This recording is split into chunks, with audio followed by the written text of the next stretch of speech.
Oke, Assalamualaikum warahmatullahi wabarakatuh. Jumpa lagi dengan saya, Teddy Diam Pradana dalam mata kuliah aplikasi ergonomi. Terima kasih atas waktu dan kesempatannya. Baik, untuk kali ini saya akan coba menyampaikan pembahasan tentang evaluasi kelelahan akibat kerja. Ya, aplikasi ergonomi merupakan salah satu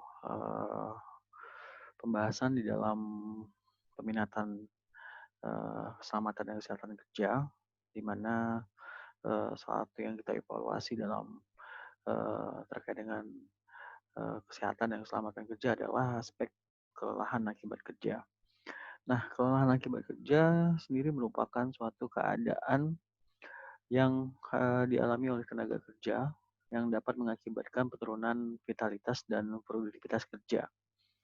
Jadi pengaruh dari keadaan yang disebabkan oleh kelelahan ini memang mengakibatkan perasaan yang lelah.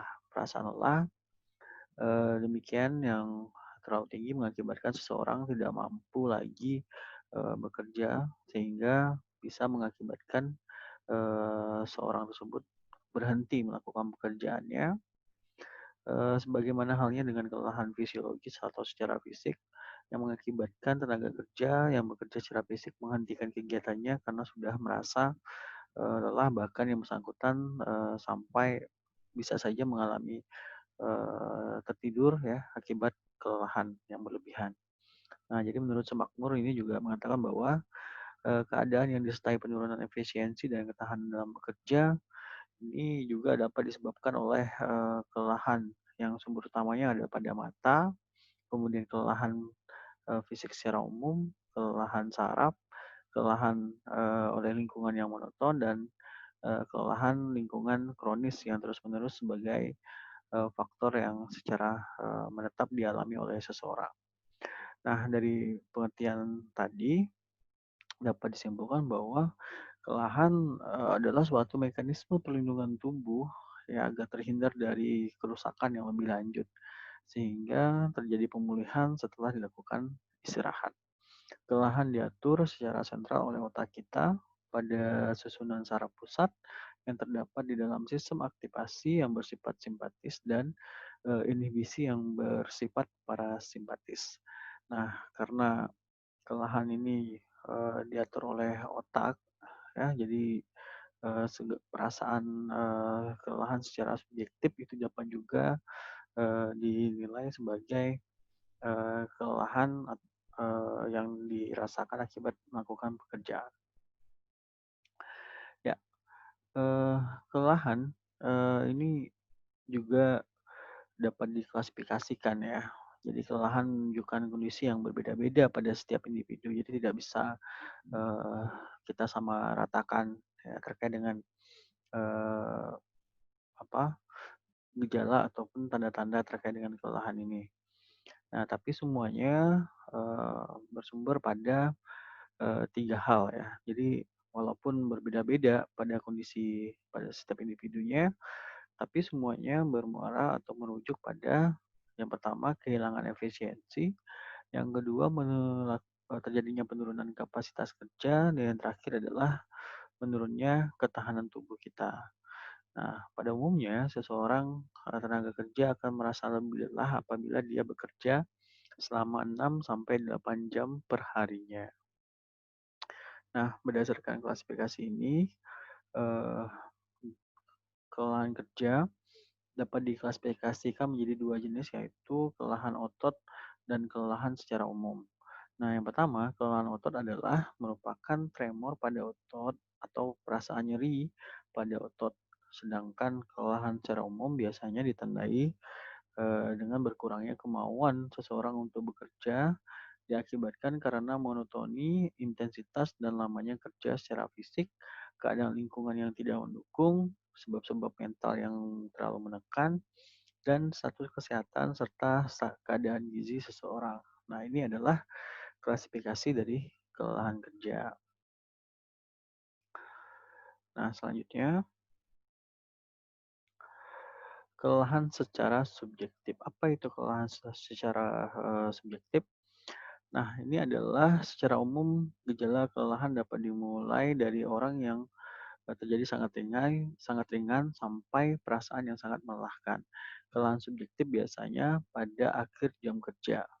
Rata-rata beban kerja melebihi 30 sampai 40% dari tenaga aerobik secara maksimal. Jadi dirasakan memang pada akhir-akhir dari jam kerja. Misalnya tadi dirasakan kurang lebih jika seseorang sudah bekerja 6 sampai 8 jam per harinya.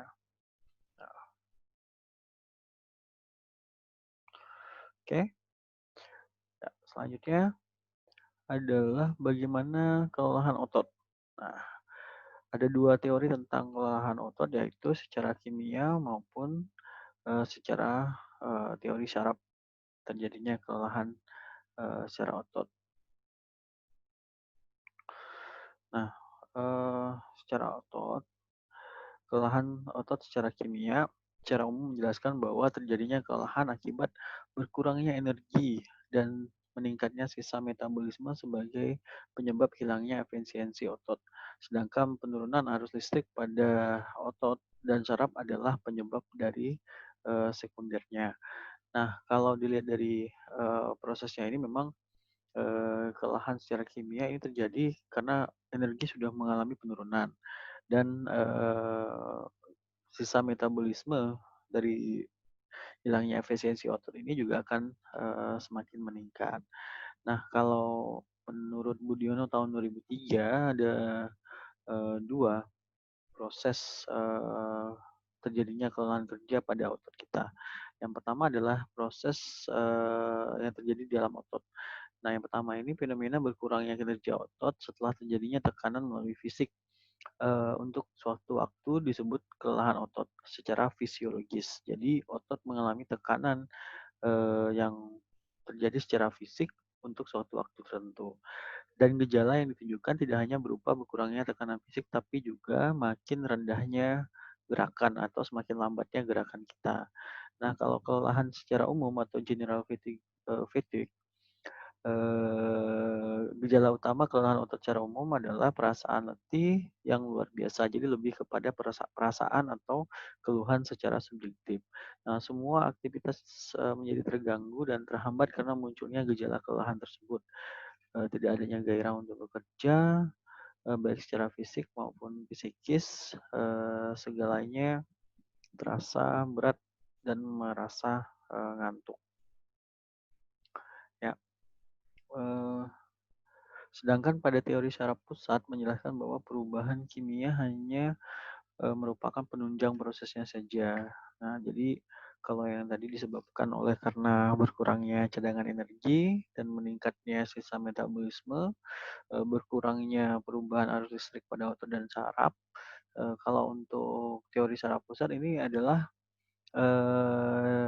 bahwa perubahan kimia hanya merupakan penunjang proses kelelahannya saja.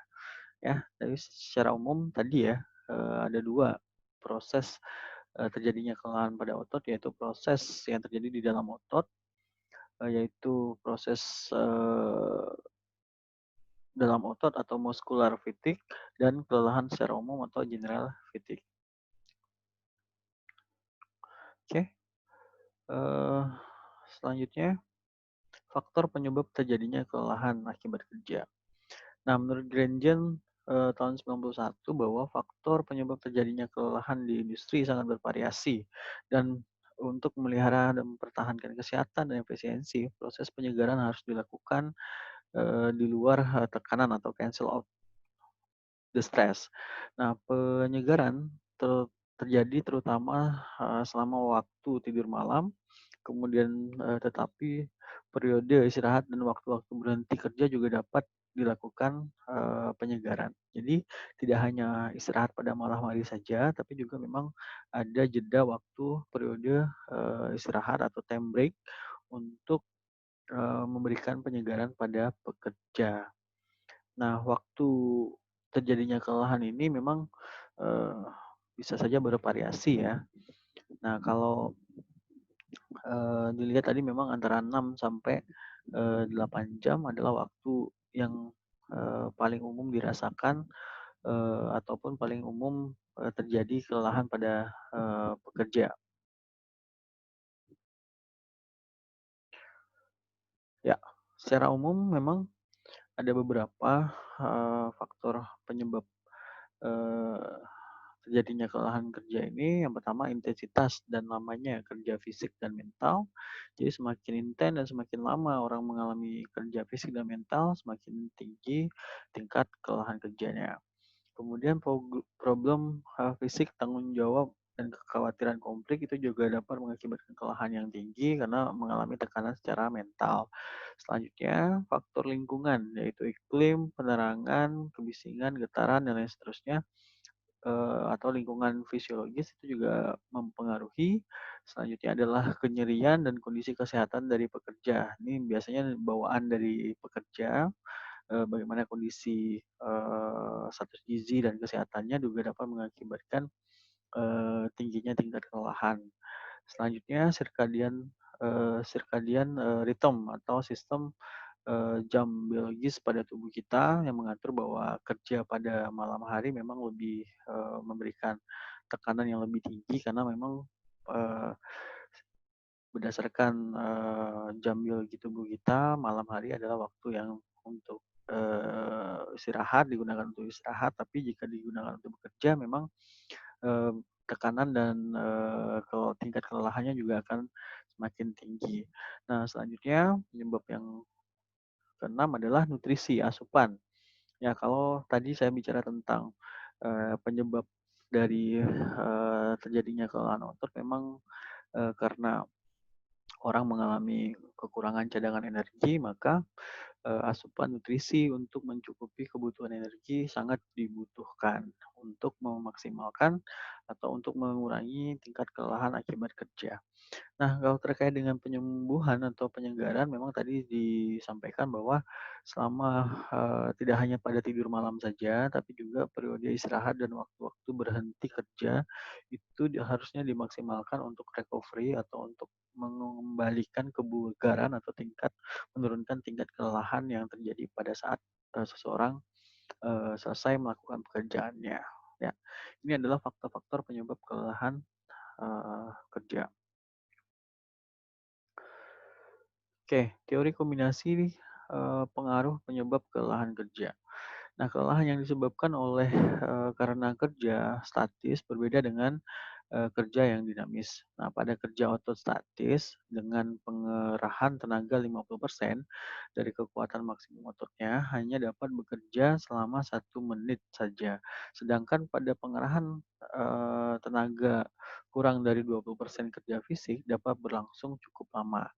Nah, penggunaan otot secara statis sebesar 15-20% akan mengakibatkan kelelahan dan nyeri jika pembebanan berlangsung sepanjang hari. Nah, menurut Granjon tahun 93 menyatakan bahwa kerja otot statis merupakan kerja berat atau strenuous. Kemudian mereka membandingkan dengan kerja dengan otot statis dengan dinamis.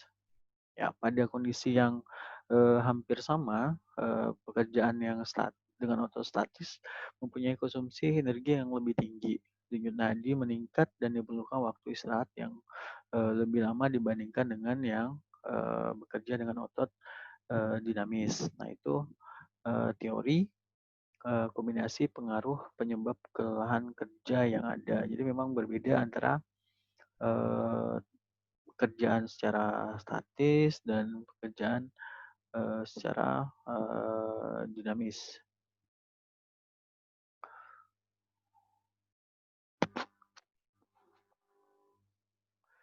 Oke, selanjutnya adalah langkah-langkah untuk mengatasi kelelahan kerja.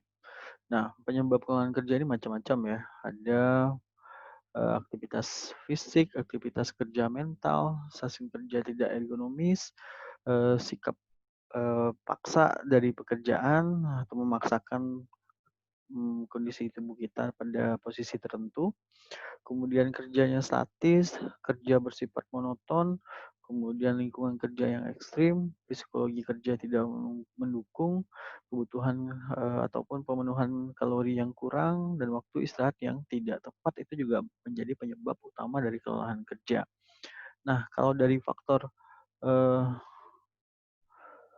Faktor internalnya sendiri ada beberapa ya, misalnya faktor usia, jenis kelamin antara laki-laki dan perempuan, kondisi kesehatan juga ya menjadi bawaan, misalnya orang mengalami gangguan ginjal, orang yang punya riwayat penyakit jantung, orang yang punya riwayat hipertensi atau tekanan darah tinggi, atau bawaan dari pekerja misalnya keadaan psikis yang tidak mendukung, itu merupakan faktor bawaan atau faktor internal dari pekerja. Nah, kalau untuk cara mengatasinya, kalau faktor usia, kemudian faktor jenis kelamin, kondisi kesehatan itu dan penyakit-penyakit bawaan itu harusnya dilakukan screening di awal.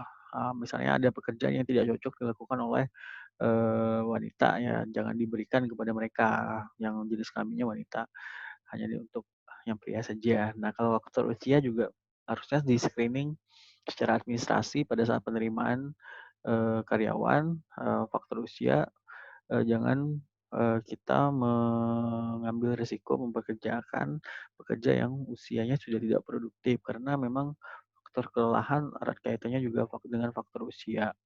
Sedangkan kalau untuk kondisi kesehatan misalnya kita dengan screening awal sebelum penerimaan karyawan itu melakukan screening terkait dengan bagaimana kondisi kesehatan dari pekerja. Kalau dia mempunyai riwayat penyakit ginjal, penyakit jantung, hipertensi, dan keadaan psikis yang tidak baik, seharusnya tidak kita lanjutkan untuk menerima pegawai tersebut.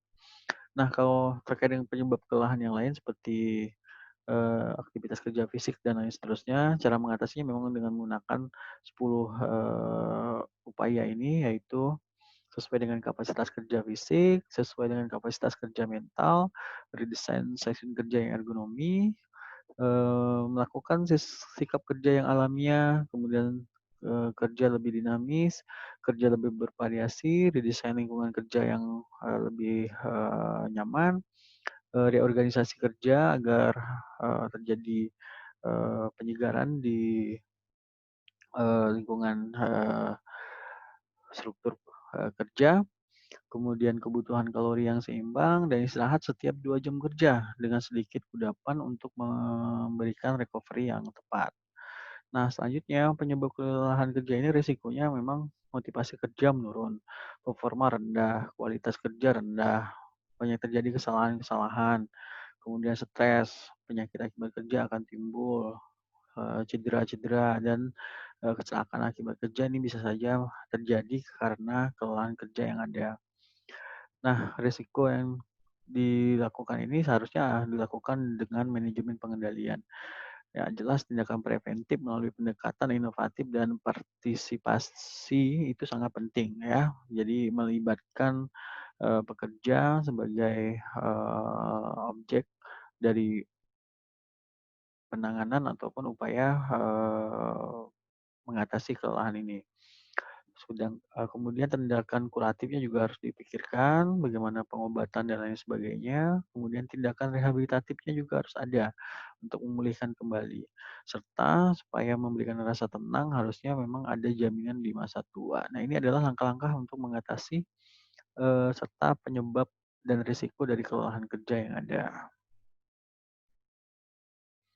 Oke, next kita akan membahas tentang pengukuran kelelahan. Nah, dalam praktek aplikasi ergonomi ini, pengukuran kelelahan juga dapat kita lakukan praktiknya. Nah, sampai saat ini memang belum ada cara yang pasti ya untuk mengukur tingkat kelelahan secara langsung. Pengukurannya biasanya dilakukan oleh peneliti sebelumnya hanya berupa indikator yang menunjukkan terjadinya kelelahan kerja saja. Nah, menurut Granjen tahun 93 mengelompokkan metode pengukuran kelelahan pada kelompok sebagai berikut. Nah, pengukuran kelelahan. Kualitas dan kualitas kerja yang dilakukan. Nah, pada metode ini kualitas output digambarkan sebagai jumlah proses kerja, waktu yang digunakan setiap item atau proses operasi yang dilakukan pada unit waktu. Nah, banyak faktor yang harus dipertimbangkan seperti yang pertama target produksi, faktor sosial, faktor perilaku psikologi dalam kerja. Kalau untuk kualitas output, kerusakan produk, penolakan terhadap produk, atau frekuensi kecelakaan dapat menggambarkan terjadinya kelelahan, tapi bukanlah menjadi faktor kausa tersebut. Jadi kita mengukur kelelahan dengan melihat ada atau tidaknya keluhan terhadap kualitas dan kuantitas kerja. Nah, kalau pertimbangannya kita bisa melihat ini apakah ada penurunan target produksi, faktor sosial yang mempengaruhi, serta faktor psikologi dalam pekerjaan itu juga bisa kita lakukan penilaian. Oke, selanjutnya uji psikomotor atau psikomotor test. Nah, ini untuk menilai kelelahan kerja juga. Nah, kalau sebelumnya melihat indikator kualitas dan kuantitas kerja, kalau ini kita melakukan pengukuran. Nah, pada metode ini melibatkan fungsi persepsi, interpretasi, dan reaksi motorik. Nah, salah satu cara yang digunakan untuk mengukur ini adalah waktu reaksi. Nah, waktu reaksi adalah jangka waktu dari pemberian suatu rangsangan sampai pada suatu saat kesadaran atau dilaksanakan dalam kegiatan. Nah, dalam uji waktu reaksi ini dapat digunakan nyala lampu, denting suara, sentuhan kulit, atau goyangan badan. Nah, terjadinya pemanjangan waktu reaksi merupakan petunjuk adanya perlambatan pada proses faal saraf dan otot kita. Nah, alat ukur waktu reaksi yang dikembangkan di Indonesia biasanya digunakan nyala lampu dan denting suara sebagai stimuli atau yaitu menggunakan reaction timer atau menggunakan alat yang namanya reaction timer. Nah, alat yang digunakan biasanya seperti ini. Nah, jadi di Indonesia kita masih menggunakan nyala lampu, denting suara, dan sentuhan kulit atau goyangan badan ya. Nah, ini namanya reaction timer. Nah, ini untuk menilai bagaimana eh, jeda waktu reaksi ketika seseorang diberikan rangsangan sampai pada dia disuruh melakukan respon terhadap suatu kegiatan. Nah, yaitu dengan melihat bagaimana kecepatan rangsangan dari orang yang diberikan perlakuan. Nah, dengan alat yang namanya reaction timer. Oke, selanjutnya uji hilangnya kelipan atau flicker fusion test. Nah, flicker fusion test dalam kondisi yang lelah, kemampuan tenaga kerja untuk melihat kelipan akan berkurang. Nah, semakin lelah akan semakin panjang waktu yang diperlukan untuk jarak antara dua kelipan. Uji kelipan di samping untuk mengukur kelelahan juga untuk mengukur kewaspadaan dari tenaga kerja tersebut. Nah, kelipan misalnya dengan menggunakan alat seperti ini, ya, dia bagaimana untuk melihat respon kemampuan melihat kelipan ya. Ini bisa digunakan sebagai indikator pengukuran kelelahan yang terjadi. Oke, alat ukur yang selanjutnya adalah perasaan kelelahan secara subjektif atau yang kita kenal dengan subjective feeling of fatigue. Nah, di sini eh, subjektif SRAP rating test dari Industrial Fatigue Research Committee IFRC Jepang merupakan salah satu kuesioner yang digunakan untuk mengukur kelelahan secara subjektif. Nah, ada 10 pertanyaan tentang pelemahan kegiatan. Yang pertama, perasaan berat di kepala. Yang kedua, lelah pada seluruh badan.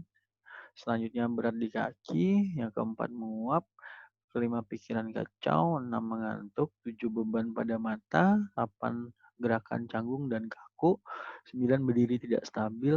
10, ingin berbaring terus-menerus. Nah, ini adalah 10 pertanyaan tentang kelelahan secara subjektif. Nah, 10 pertanyaan tentang pelemahan motivasi selanjutnya. Yang pertama adalah susah berpikir, lelah untuk bicara, gugup, tidak berkonsentrasi, sulit memusatkan perhatian, mudah lupa, kepercayaan diri berkurang, merasa cemas, sulit mengontrol sikap diri, dan tidak tekun dalam melakukan pekerjaan. Ini terkait dengan 10 pertanyaan tentang pelemahan dari motivasi kerjanya. Nah, selanjutnya 10 pertanyaan tentang gambaran kelelahan secara fisik. Yang pertama sakit di kepala, yang kedua kaku di bahu, ya kemudian tentang nyeri pada punggung, sesak napas, rasa haus, suara serak, merasa pening, spasme di kelopak mata, tremor pada anggota badan, dan 10 adalah merasa kurang sehat. Nah, ini pertanyaan tentang kelelahan fisik. Ya, jadi ada 3 yang pertama ini ya, tentang pelemahan pada kegiatan, pelemahan pada motivasi, dan gambaran kelelahan secara fisik. Ya, selanjutnya adalah uji mental. Nah, uji mental, konsentrasi merupakan suatu pendekatan yang dapat digunakan untuk menguji ketelitian dan kecepatan menyelesaikan pekerjaan. Nah, menurut Gordon-Lewis test merupakan salah satu alat yang digunakan untuk menguji kecepatan, ketelitian, dan konsentrasi seseorang.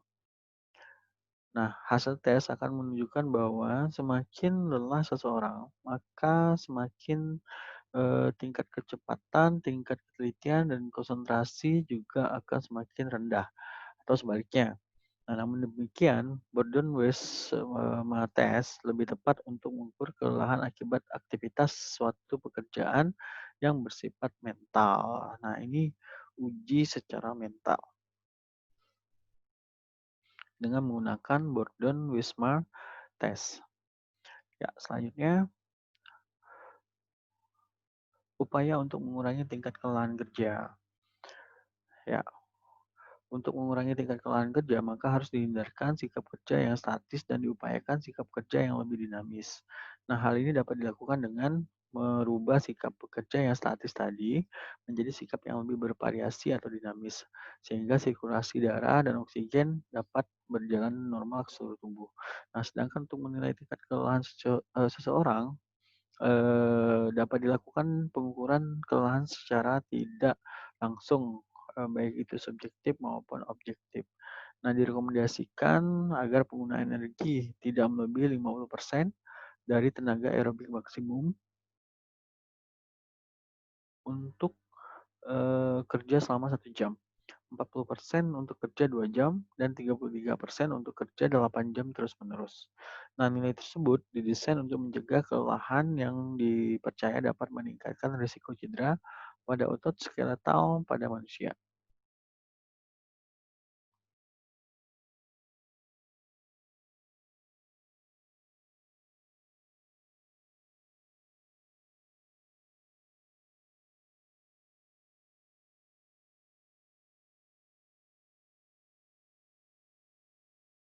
Oke, mungkin itu eh, yang dapat saya sampaikan. Memang eh, banyak sekali kalau kita bahas ya terkait dengan ini. Memang pengukuran kelelahan kerja itu dapat kita lihat terkait dengan tingkat kelelahan. Ada tingkat kelelahan prima, ada tingkat kelelahan normal, ada yang sedang, ada yang lelah, ada juga yang sangat lelah. Nah, kalau perasaan subjektif tadi ada 30 pertanyaan ya, yang terdiri dari 10 pertanyaan tentang pelemahan pada kegiatan, pelemahan pada motivasi, dan pelemahan pada gambaran secara fisik. Nah, cara mengatasi kelelahan memang banyak sekali yang dapat dilakukan eh, oleh kita sebagai tenaga K3 untuk mengatasi kelelahan kerja. Nah, untuk menghindari rasa yang seimbang antara masukan keseimbangan antara masukan sumber datangnya kelelahan, yaitu faktor-faktor penyebab kelelahan dengan jumlah keluaran yang diperoleh lewat proses pemulihan atau recovery, ini harus seimbang. Nah, proses pemulihan dapat dilakukan dengan cara memberikan waktu istirahat yang cukup dan jadwal yang teratur. Kalau dikatakan tadi memang 2 jam ya, setiap 2 jam sekali dengan adanya kudapan itu juga dapat membantu mengurangi tingkat stres dan asupan yang lebih seimbang ya.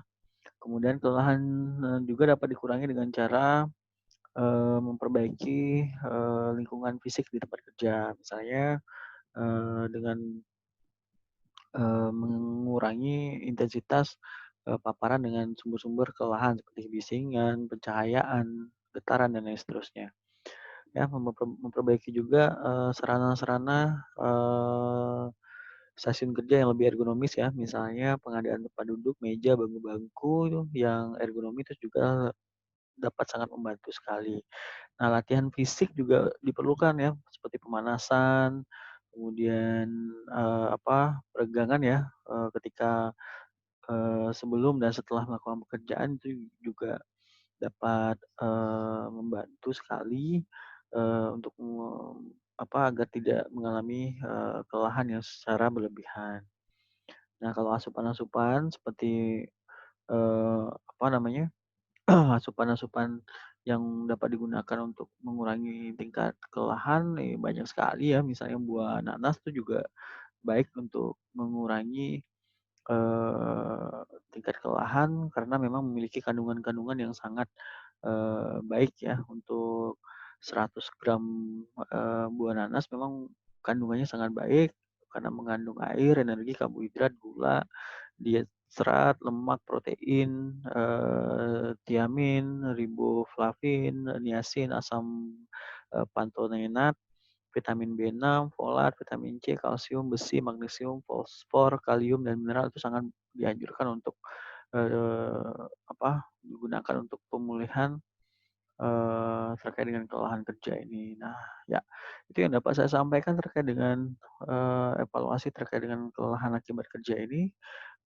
Terima kasih atas perhatiannya, kita lanjutkan, pembahasan kita selanjutnya di, sesi evaluasi terkait dengan kelelahan akibat kerja. Oke, terima kasih sekali lagi saya ucapkan, kurang lebihnya saya mohon maaf. Assalamualaikum warahmatullahi wabarakatuh.